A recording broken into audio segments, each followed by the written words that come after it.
have this last session. This is the fireside conversation. No fire here on the sides, but yes, this is going to be a highly energized conversation.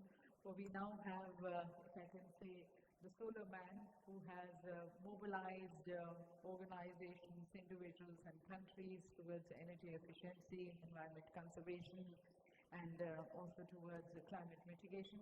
We're glad to have Dr. Ajay Mathur joining us, the Director General of the International Solar Alliance, the former Director General of TERI, and in conversation with him is going to be Mr. Hemkant, Limaye, the Senior Director of Global Marketing, Windpower. This is going to be a conversation on net zero and financial enablers, including Inflation Reduction Act.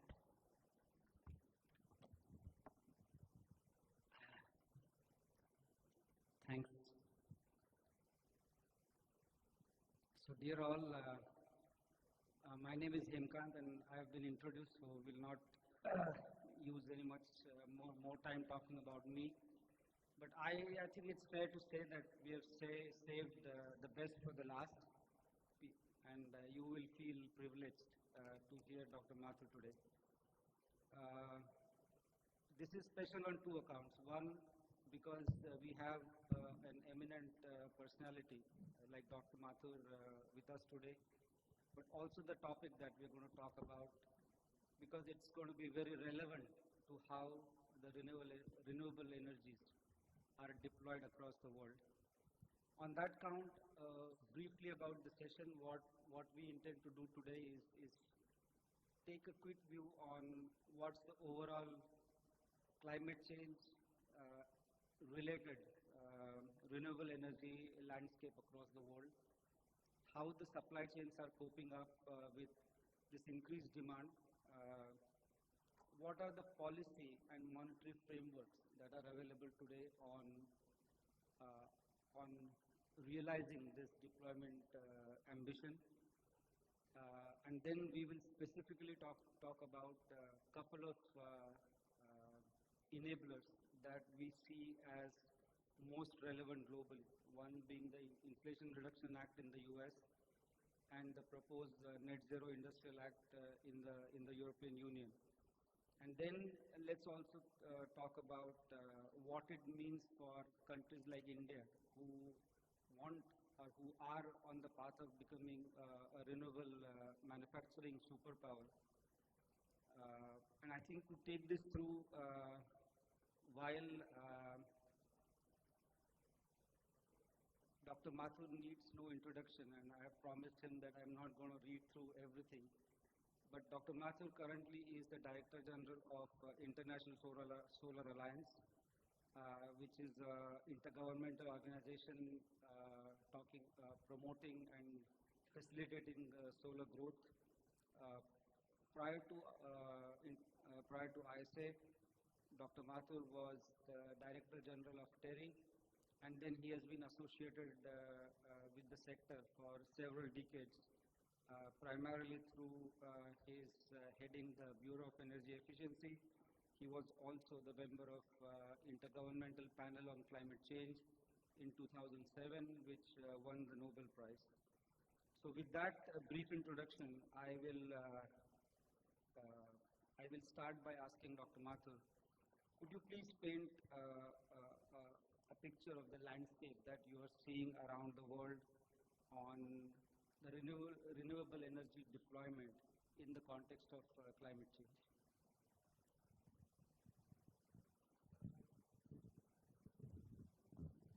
Yeah, Hemkant, thank you very much. The only thing that I would have added was that I was once a part of this community.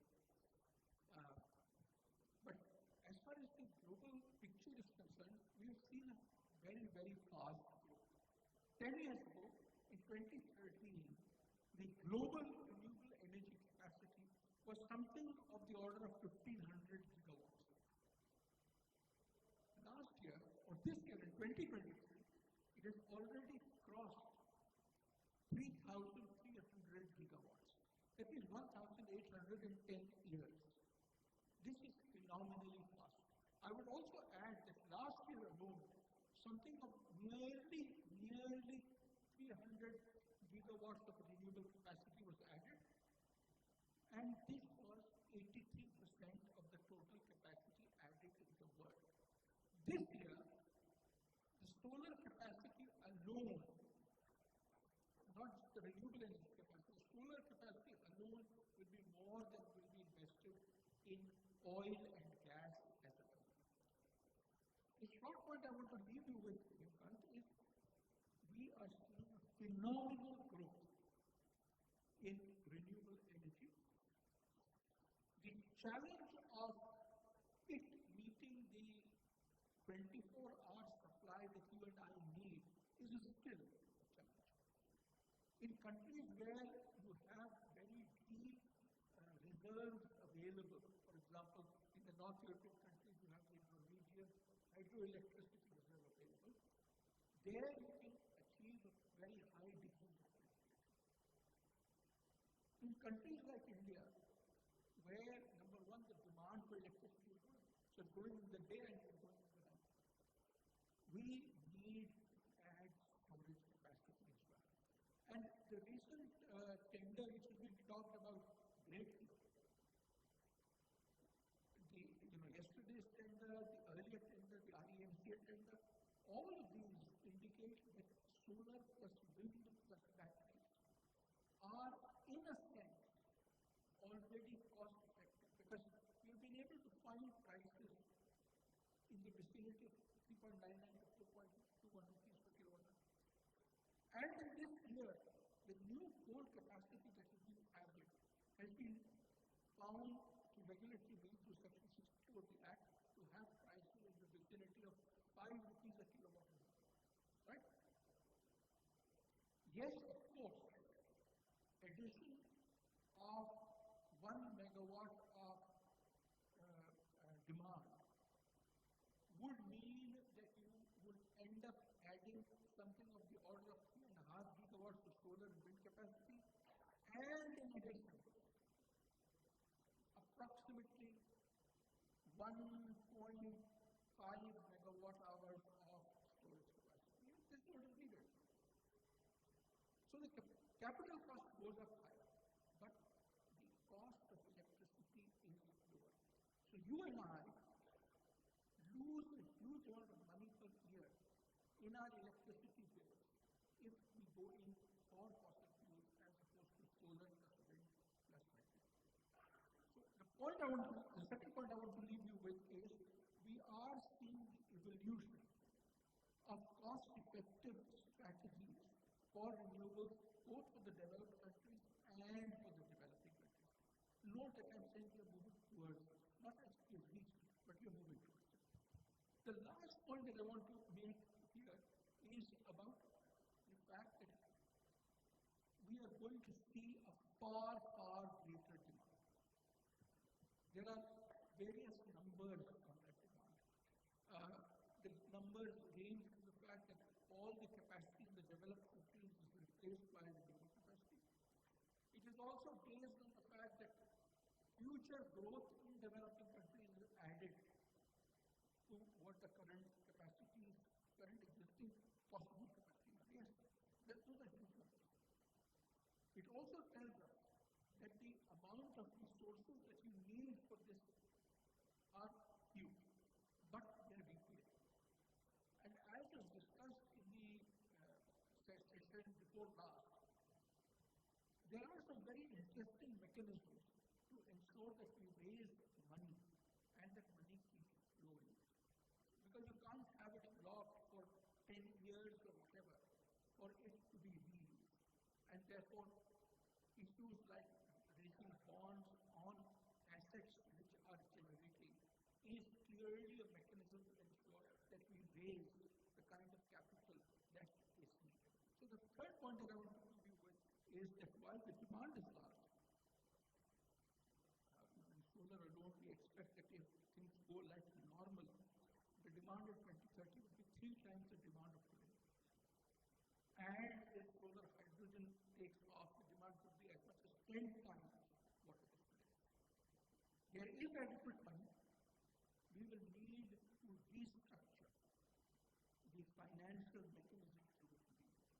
So, sorry, Hemkant, this is a very long answer. No, but that is what we are here to hear the wisdom. So I think the key takeaways I take from the brief introduction is about the demand that is driven by the twin legs of decarbonization and the electrification of various sectors. And I think, as you're rightly saying, once we have a viable solution with hydrogen, solar, or hydrogen coming from renewable electricity, then hard-to-abate sectors also come into the purview, and then the demand is unimaginable. It's not in gigawatts. Then I think we're talking about terawatts. And I think with this, as we see that the deployment and the understanding of how the system works is growing, can you tell us a little bit about how the supply chain, the value chain is coping up? Because on one side, it's good to say that we need terawatts of energy, and then, of course, a lot of equipment to supply that.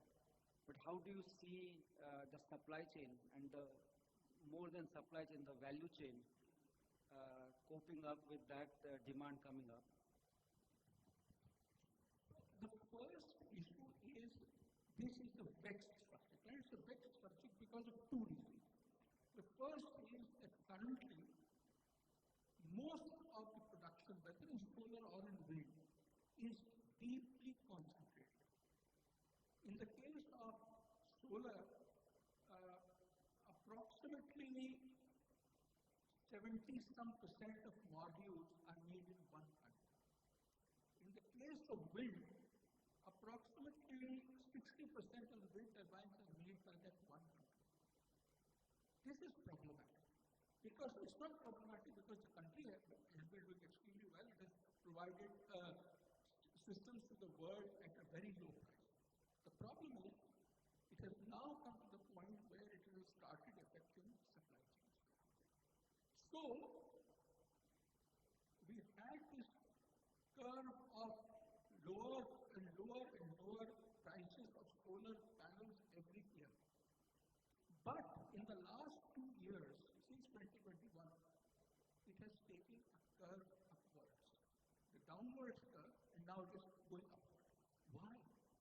Because supply chain, because supply logistics costs have dramatically increased. You know, last year and the year before that, both in 21 and 22, there were 2 months in both years when there were no solar panels available in all of Africa. This created havoc because, remember, this is also the time when the natural gas supplies started being affected. And so you had neither natural gas supply nor solar panels, and people in Africa were crying because they had no access to energy. So one is the issue of concentration. The second is the fact that we are seeing a constant evolution in technology. And this is happening in the wind sector. The last session was an indication of the kinds of both OEM and the components manufacturers' efforts to constantly produce more and more efficient machines so that reliability increases, the life increases, and the prices and production increases, so prices are increasing. In the solar area, we are looking at, you will see that now you see bifacial cells, so that whether light comes from one side or the other side, you're able to get production of electricity. We are seeing new materials coming in. We are seeing, for example, peroxides, which had a great, all of us hoped greatly, but now what you're seeing is hybrids with the current technologies of silicon wafers. When you put the two together, you are able to get 30% conversion efficiencies. Today, the bed that you get in the market something of the order of 22 and a half. In the lab, you get something of the order of 24, but this is promising 30. So the problem becomes which you need to support it, but what R&D to support? Because you may end up going up a path that doesn't suit you. Both of these things, the geographical diversification of manufacturing and the support of R&D, require a huge amount of investment support. Because, yes, I could be very happy and say all my production is in one country, but yes, you are seeing supply chain constraints today. And therefore, as we look at manufacturing, the first thing that the manufacturer looks at is cost. If PV or wind from China costs here, then this is 10% more is the cost from India, 25 to 30% more is the cost from Europe, 35 to 40% more is the cost from the manufacturing in the US. This implies that in the short term, there would be a need for instruments that help meet this additional cost. And similarly, for the R&D, you need to ensure that we are able to provide the kind of support which the industry is looking for in terms of increasing both reliability and productivity. I think it's an interesting thought on how currently the whole global renewable supply chain is balancing the need for price versus need for reliability in supply chain. Because one thing that COVID has taught us, and the term that has become quite fashionable to use, is moving from JIT, which is just-in-time planning, to just-in-case planning, which means that the structured way or the parameters on which you are planning a just-in-time supply chain is quite different than how you need to run a just-in-case supply chain. And many times, as you said initially, the just-in-case supply chain is not efficient in terms of the supply availability and the cost. But then you are looking at scenario where I get a supply at a elevated cost or I get no supply. And I think a lot of countries are now looking at a scenario where they can accept a supply at an acceptable premium, but they want a supply, a diversification of supply, moving away from the concentration that we are seeing today. Very, very pertinent thoughts. I think moving on, we talked about the capital throughout the day, and I think there are two aspects of the capital. So if you could just kind of elaborate, if we are looking at, say, over the next 10 years, we are looking at about 3 terawatts of combined renewable deployment happening. And by the way, this might not be even enough for the net zero scenario. So we are probably 2x lower than what is required for net zero. So what is the kind of capital that we are looking at, and how do you see the adequacy and the availability of secular capital, as I call it, meaning without discrimination on geography or otherwise. So how do you see the scale and the reach of the capital that will be required for this deployment over the next 10 years or so? Hemkant, if I look at the last few years, we have seen a very large amount of capital flow into the renewable energy sector. As I told you, it's already crossed $500 billion. The problem is that 70% of it goes to the OECD countries and China. There is an appreciable amount, something of the order of 5% or something, which comes to India, but it's still much smaller than the share that India would like. But all of Africa gets 3% or less. So there is a huge variation in the way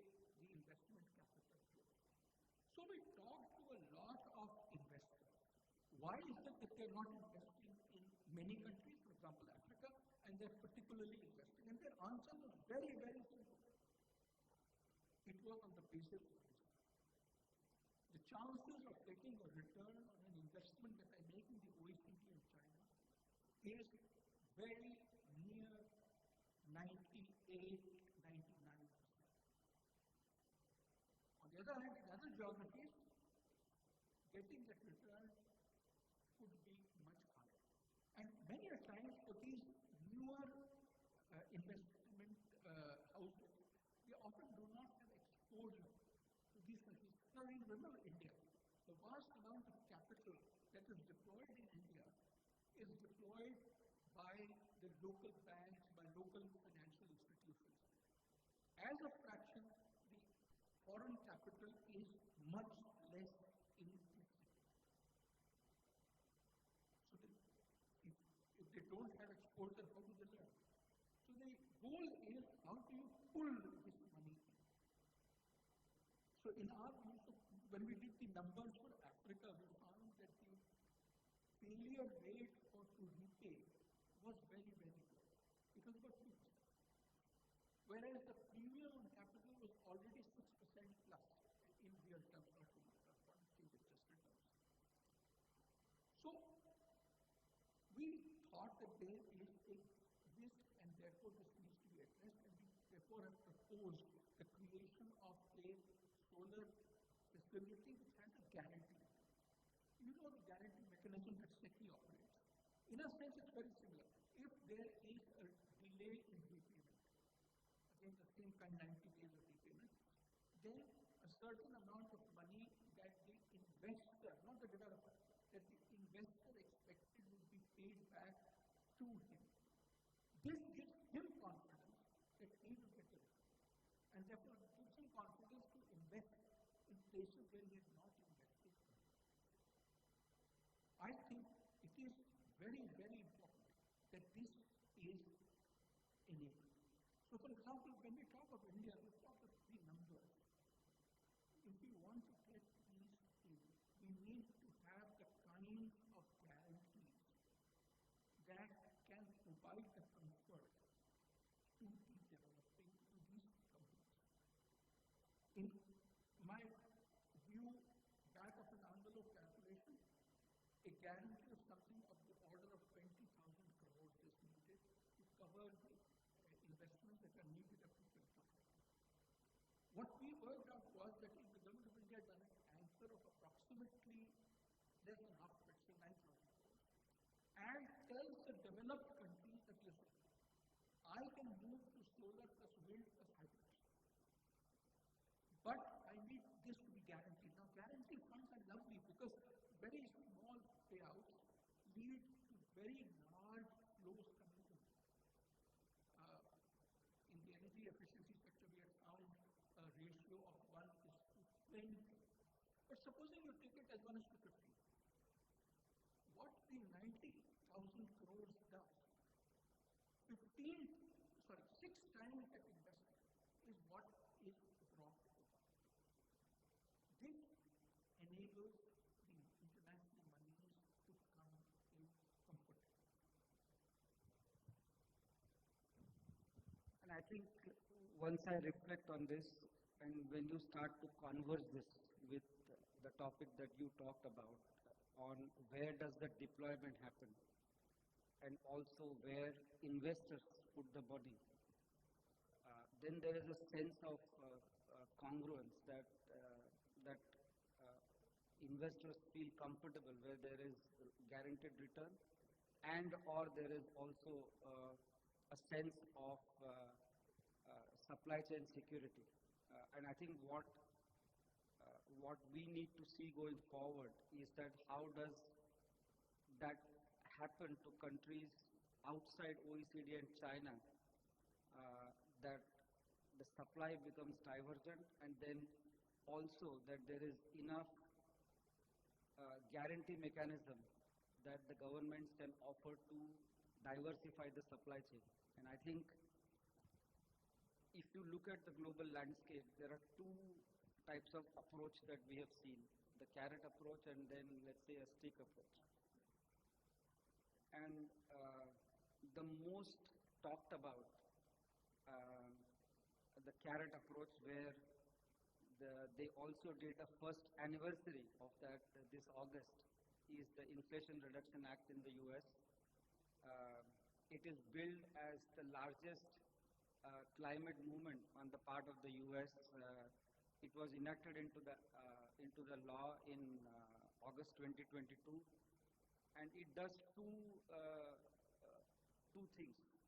One, it brings back the production tax credit to a level that it was there, so $27.5 per megawatt hour. It is almost equal to a PPA or the LCOE of a good wind farm in Texas, for example. So you get almost 100% benefit. Yeah. So it brings back the PTC, and then it also gives you additional bonus of 10% for honoring the prevailing wage, and also taking it to the energy communities that have been disadvantaged by, say, a coal plant getting closed, or a brownfield project starting. On top of this, just to address the supply concentration, what they have also done here is brought in the manufacturing tax credit, which, say for blades, I know it by heart, it is $60,000 a megawatt. And if you then think about an offshore turbine, 10 megawatt, you're talking about $600,000 a turbine as a tax credit which is available. And that is like what His Excellency was saying yesterday in private, that it is like a global magnet that is pulling in a lot of manufacturing interest back to the US. And I think they have taken that approach to sort of limit the concentration of the supply chain that we see today. And then on the other side of the ocean, we have seen the European Union taking a slightly different approach. In the Green Deal Industrial Plan, what then has become the Net Zero Industrial Act and the Critical Minerals Act, it's like a qualification approach. You do this, and then that's what is required to do business in Europe. So they are saying all the critical net zero technologies, they're talking about 36, 40 gigawatt of yearly deployment, and 65% of that ought to be made in the European countries. And then, so it's more of guiding or even pushing the supply chain towards a certain direction without really putting a clear incentive on the table. And I think these two will play out in their own ways, and maybe time will tell what works best. But I think in the context of, let's say, a connected global supply chain with the aim to reduce the concentration, and then creating, let's say, C+1 strategy, how do you see this affecting India, and how do you see the actions that we need to take, that the ambition that we have been talking throughout the day to make us a renewable energy hub is not impacted by, let's say, this connected supply chain forces across the world? Sorry for this longish question. Hemkant, at the end of the day, first of all, the way you described it was marvelous. Carrots, I would call them green carrots. So you've got green tax being made available for investment either in production or in manufacturing. And the second is sticks, because you've got all kinds of qualifying regulations to get into the European Union. How does this work? See, one of the things that is, I think, the US Inflation Reduction Act is doing is sucking in investment capital. That is happening as we speak. And I wouldn't be surprised if your own company thought that their next plant should be in the US. Where is the challenge? The challenge is that there is domestic demand in various countries other than Europe or the US, including India. Now, those kinds of things where the transportation cost from the US to, say, India is very high, will be manufactured in India.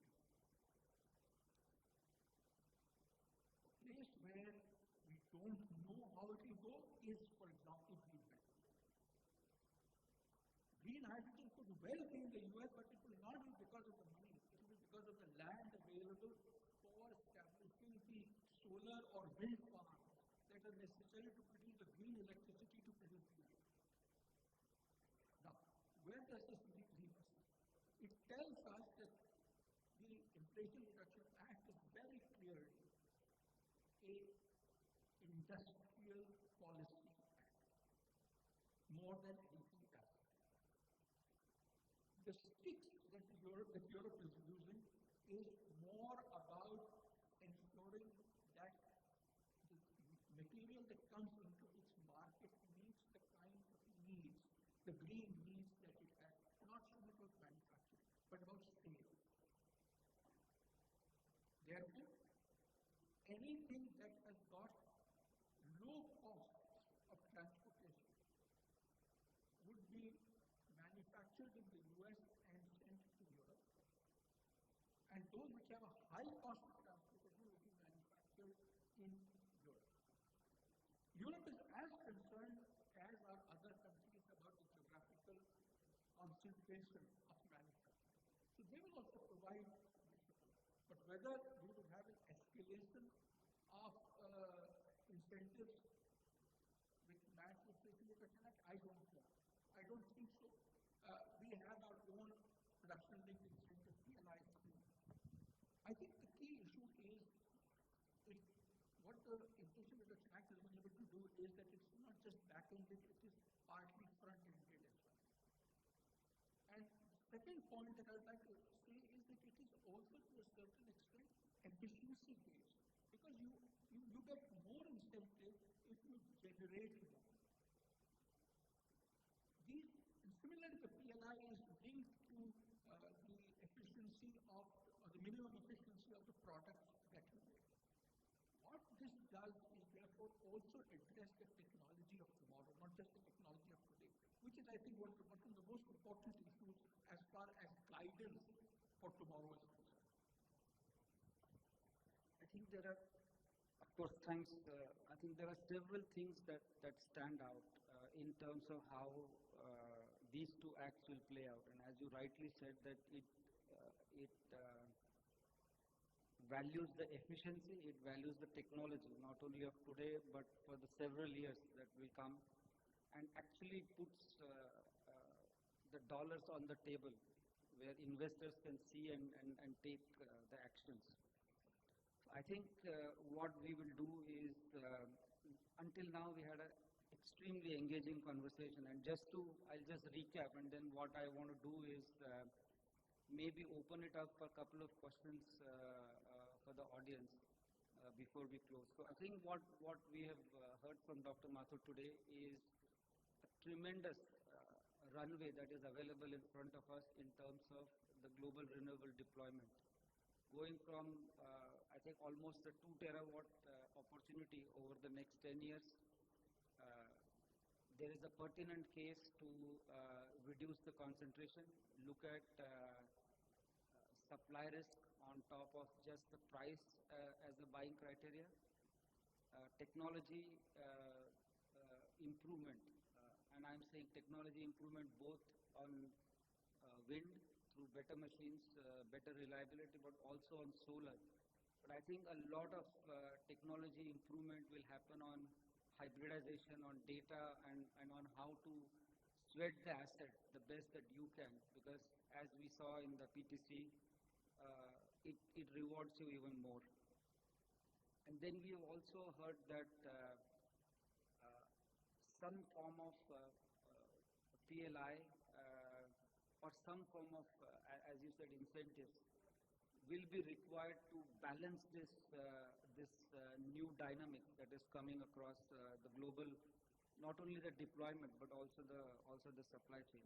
And I think these are deep insights. These are great insights that will enrich us and the audience. And I think this will also allow us to go back and start thinking about not only the policy framework, the monetary framework, but also pretty significant supply chain decisions. So So with that, we will have an opportunity to have probably a couple of questions from the audience before we close the session.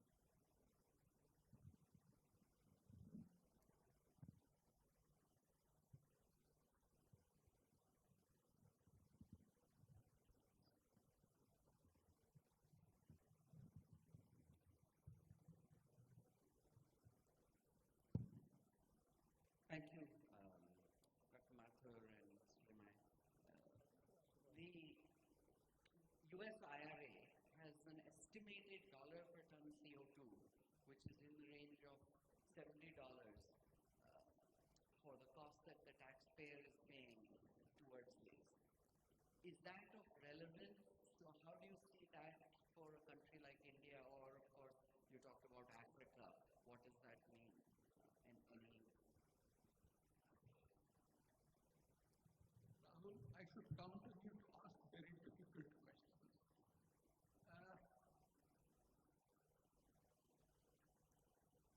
You know, while this number is in a sense large, I think, and what it obviously implies that this level of investment incentives are not really possible in many geographies. There are very few geographies where you can think of investment in this particular price range that you're talking about, $70 per ton.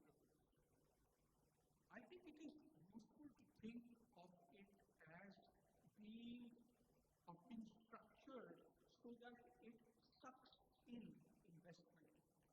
And therefore, it is what investment does not happen in countries like India, which is of concern to us. So if Hemkant's company, using you as an example, if Hemkant's company decides to set up its shop in the US instead of in India, that shows the sucking capacity of the IRA. The $70 is a very useful metric. I will remember it, I will use it sometimes with activism, sometimes without activism. But at the end of the day, it is the longer term effects that I think are far, far more important in terms of greening the entire economy, and therefore in providing for the US a premier position as a supplier of green products than of immediate carbon mitigation.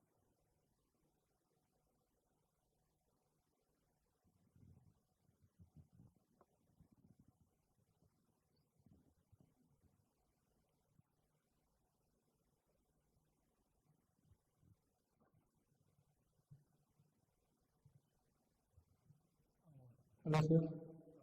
This is Gunjan from IIT Madras. It's very interesting that you mentioned R&D.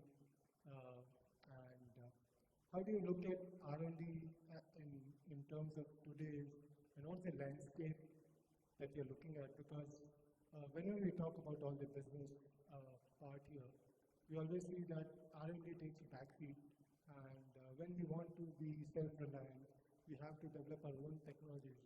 And as you mentioned, the supply chain also. If we have our own technology, the supply chain won't be an issue. Gunjan, one of the things that has been bothering me for many years is the fact that we pay lip service to what we call as industry relevant R&D.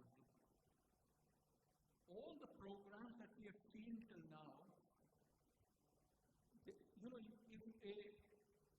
a R&D person shows that he's got some kind of a relationship with industry and with different skills, it's different, but what you're essentially doing is some kind of, then that flies and the person gets R&D support from the various research institutions of the government.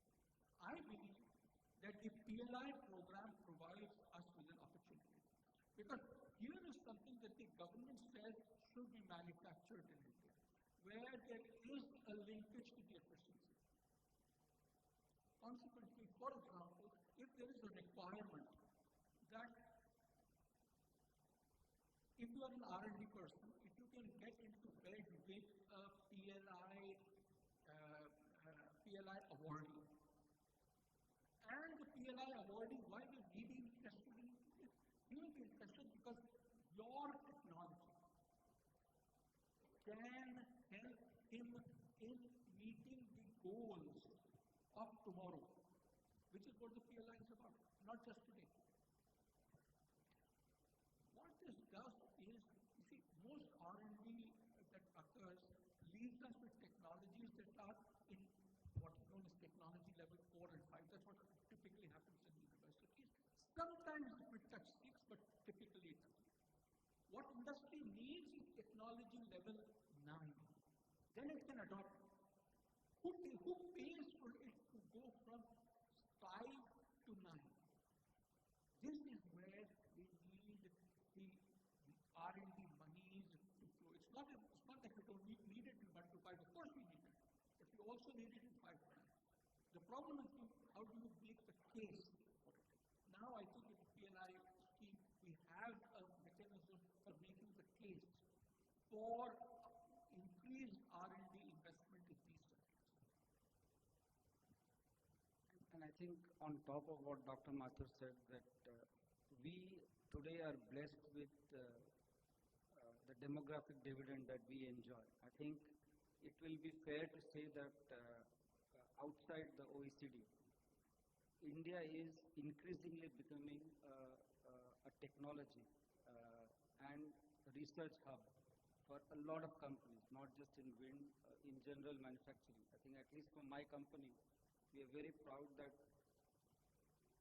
a lot of it has moved from being a back office offshore center to teams leading the technology projects from here. And you are right, I think the missing link is an increased collaboration between the industries that are putting the R&D dollars in India to the academia and the vast pool of research students that we have available. And once we get that link working, I think I'm pretty convinced that the results will be as good as you will see across the world. But I think thanks for a great question. One of the things that I've been wondering is, when is it that R&D actually makes a difference in people's lives? And I look at the Indian ecosystem and say, you know, where it makes the biggest difference, for example, bringing a Maruti to India, or the manufacturing of mobile phones to India, still to looking at the needs of India. I think it's a very relevant point. But that also, Dr. Mathur, brings us to the as all the good things should end of this conversation today. We have been greatly benefited by your wisdom and what you bring because of decades of your engagement with the whole sector. And I have no words to express how much I have enjoyed and how much I have learned, not only today but during this process of how we prepared and interacted for this fireside chat. So thank you once again for your gracious presence and all the kind words that you have said today. Thank you very, very much. It was a pleasure. Thank you very much, Dr. Ajay Mathur, thanking Mr. Hemkant Limaye also for this very engrossing session. And I request Mr. Divigiri, the Secretary General of IWTMA, to kindly present our special token of our gratitude, our appreciation. First is Dr. Ajay Mathur.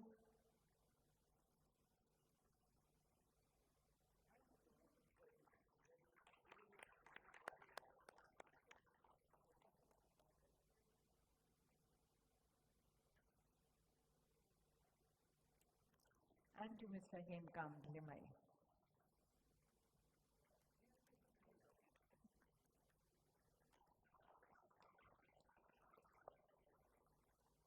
A group photograph.